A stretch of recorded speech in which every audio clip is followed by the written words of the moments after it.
Ho, ho, ho. It's the holiday season, y'all. Your boy Kuya P. Nerds rule the world. I'm here with the one, the only Heather Hurt. How are you today, Heather? Trying to get my best white woman going on right now. So I'm doing great. I'm doing great. Hey. All right. We are talking a Christmas Karen. Was not expecting this film, but we covered this film during the weekly show that we have here on the channel. And luck would have it, some of the PR outlets that we know reached out to us about it as well. And we gave it a look. We gave it a look-see because, the trailer is like, okay, really, let's see what they're talking about. And it was interesting, but we'll save it. I'm trying to be, save a lot of thoughts for our review. So I'm going to toss it over to Heather, who's going to break down our story. I will go over the cast and characters, and then we'll give you our full thoughts. You ready to do this, Heather? Sure. Let's go. Get your Karen on, girl. Get my Karen on. Okay. So I have to get to my best let me talk to your manager voice. Okay. Hold on. All right. So I'm just going to read you because I don't want to do the work. I'm just going to read you the actual description of the film. Okay. All right. Karen is an entitled middle-aged white woman. It does not say white woman, but come on. White woman whose demanding nature has alienated her from her neighbors and family. After a series of instances displaying her privilege and prejudice, Karen receives an intervention. No, she doesn't need an intervention, okay? By some unconventional spirits. Just say. Oh my gosh. So the story is a la Christmas Carol, which actually plays in congruency, like as the movie goes on, which is great. We'll talk more about it. It is literally a Christmas Carol, but with a privileged white woman. So that's the plot. There we go. It is. And was it everything you expected? We will discuss that in just a few seconds. Yeah. Is it everything we wanted or knew we wanted, or you'll find out. So let me break down this cast. Michelle Sims. She is our Karen, y'all. And so many thoughts, but I'm gonna save it for the review. Gotta hold him in. I gotta hold it in. She's done quite a bit. She's been acting since let me look at this list here. She's been acting since 1995, but in very small roles, y'all. Her most notable credits that she's known for on IMDb are playing the drunk Amish girl in Sex Drive, which was a rather large film. No, that was a fun film. Yeah, I remember Sex Drive. She was in Bird Notice as Leela Wagner, so she had a character role in a major series. She played Allison McKinney in Red Tide and was the fake Shemp in Zombies. But overall, she's had just kind of like a, independent, actor, character, film ride thus far. I have to give her props, though, in landing this major role. She led this film as the Karen in A Christmas Karen. And again, I'm going to save my thoughts. With that being said, that was the most notable character that you meet in this film. The rest of the actors in this are, not very large actors, and no disrespect to them, but this was a very independent film. So, I'm sure their budget was very limited. But shout out to all this cast. Let's give love to Megan Colleen Moroney, Roland Alexis, Layla Lawrence, Ashley B. Jones, Lee Karlinski, Chris Green, Amina Masai, Chrissy, Clint Robinson, Jamal Stewart, Juliana Lane, Braxton Rodimer, Ali Pinner, Chris Burns, Cole Bonnick, Taylor Burnett, Mike Carr, and there's plenty of other actors in here. Again, I think a lot of these actors did their part. As a filmmaker, I got lost into this. They all did the roles. I thought this was really well done. And with some notable shout outs to the ghosts, because this is like a Christmas Carol. I really enjoyed the different ghosts that Karen had to walk this journey on in this Christmas Carol type story. So Roland Alexis again played Gary, the ghost of past. Layla Lawrence played Joy, the ghost of present, and Lee Karlinski played Damon, the ghost of future. I really think they were outstanding in those roles, those particular actors, along with Karen, our Karen, Michelle Sims, who is a standout. She's our lead in this, and I think I did a phenomenal job in this. So I'm gonna bring us both up on screen. There's your cast list. Oh, let me also not forget the crew behind this. In particular, the directors John Binkowski and Lisa Eno Smith, and the writer John Binkowski. For an independent film, Heather and I watch a lot of projects, with this outlet and what we do. This grabbed our attention, and to lead into our review, I was very pleasantly surprised. I did not know I was going to love this film, and I actually enjoyed this film immensely. But let me toss it back to Heather. What were your thoughts? We did the reaction, I think, during the weekly, and then we were like, okay, we had, the notifications that we could, talk to these people about this film. What did you think, coming into it before we get into your thoughts? This movie had no right to be as cute as it was. I think that's the exact words I said to you when I was done with this. For an indie film, I do actually think that the budget was pretty well handled. There were some really cool special effects. You can tell that it was a very low budget film, but there were some really well handled special effects. Some really great editing in this film. I should say surprisingly, but great things come out of small places. And so, you know what? It's really not surprising. You have people who did something really fun, and it's clear that what they were doing, they just enjoyed doing. So, it had no right to be as cute as it is. Truly, truly. So they mix A Christmas Carol with Karen's, Heather. I have to say it was done so well. Shout out to John Binkowski, who is the writer director, as well as Lisa Eno Smith, who is the other director.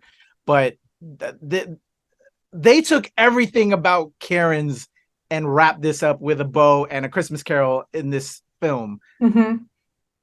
So much so, for me, it was cringy in so many ways. It was cringy in all the best ways.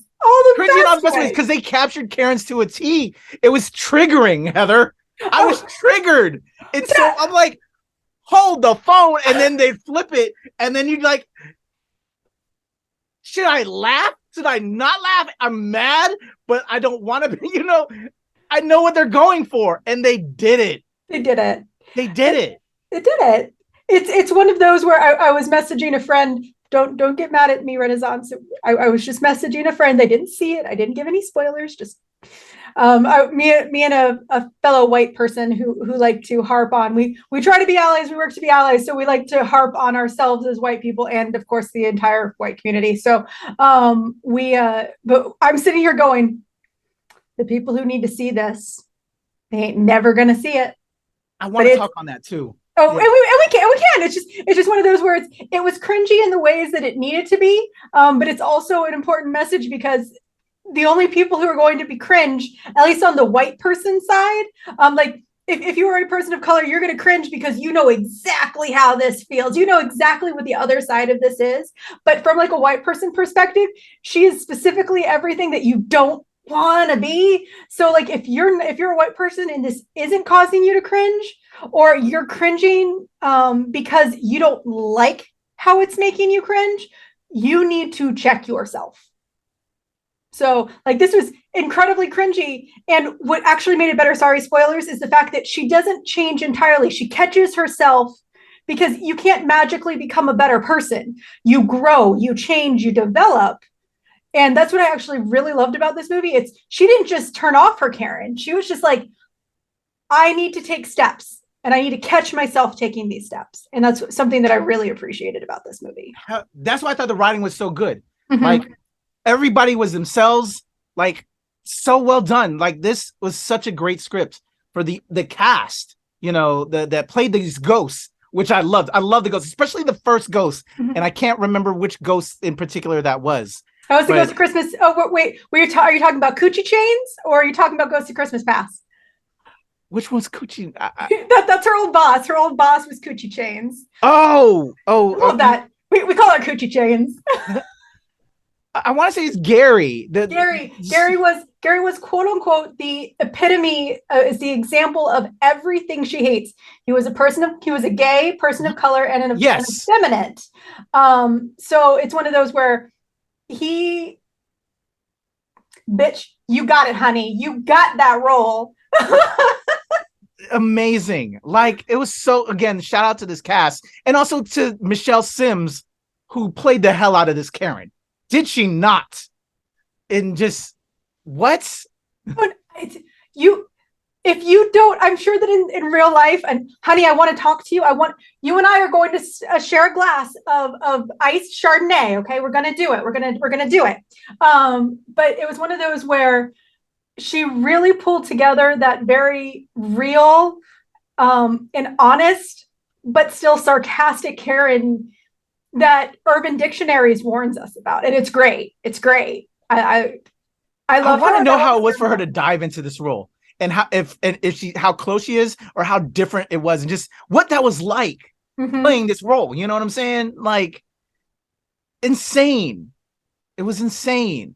But And it's just everybody, just the writing on this was so well done. But mm-hmm. uh you mentioned it earlier and for me as you know to you as a POC and knowing why women like they, like you know and just and like the audience for this film, how like you were saying, the people that I think need to see this are not going to see this, and they're gonna. I'm just, and I think this needs to be seen.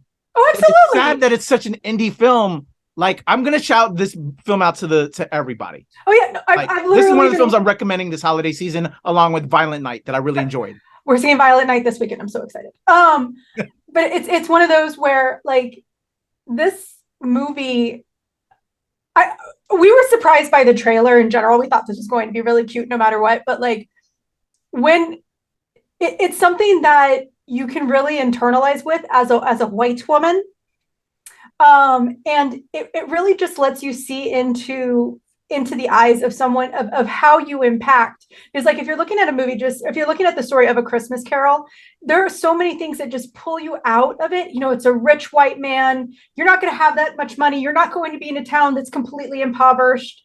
I've literally had two sips, people. But it's one of those where Christmas Carol is still far enough away that you can't feel the true story other than like, oh, it's a feeling of family.